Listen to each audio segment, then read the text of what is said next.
Morning everyone. সকালবেলা ঘুম থেকে উঠে তো এরকম ঝলমলে আবহাওয়া দেখে বেশ মনটা ভালো লাগলো। তারপর তো তাড়াহুড়া করে খাওয়া দাওয়া করে ডিউটি চলে গিয়েছিলাম, কারণ আজকে আমার অনেকটাই দেরি হয়ে গিয়েছিল। আর যেহেতু আমি অনেকটা দেরি করে ফেলেছিলাম, সাথে কোনো টিফিন নিয়ে যেতে পারিনি, তাই ডিউটি থেকে ঘুরে এসে প্রচণ্ড খিদে পেয়ে গিয়েছিলো। ফ্রিজে ছিল ব্রেড, তাই ভাবলাম একটু ডিম দিয়ে পাউরুটি দিয়ে একটুখানি টোস্ট বানাই। আর এইভাবে টোস্টের ভিডিও আমি অনেকবার দেখেছি, তাই ভাবলাম এভাবেই আজকে ট্রাই করি। তো আমি এখানে কিন্তু অয়েল ব্যবহার করেছি।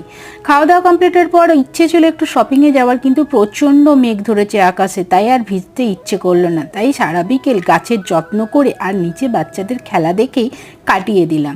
সন্ধ্যাবেলা একটু বাধ্য হয়েই বেরিয়েছিলাম, কারণ আমার আলু একদম শেষ হয়ে গেছিলো, নাহলে পরের দিন সকালে রান্না করতে করতে ছুটতে হবে। বাজার থেকে ঘুরে আসার পর একটু বিস্কিট খেয়েছিলাম, কারণ বাজারে এত ভালো মন্দ খাবারের গন্ধ পাচ্ছিলাম। আর রাতের ডিনারে তো ওই আটা ম্যাগি খেয়েই দিনটা কাটালাম। তো চলো আজ এই পর্যন্ত, টাটা বাই বাই।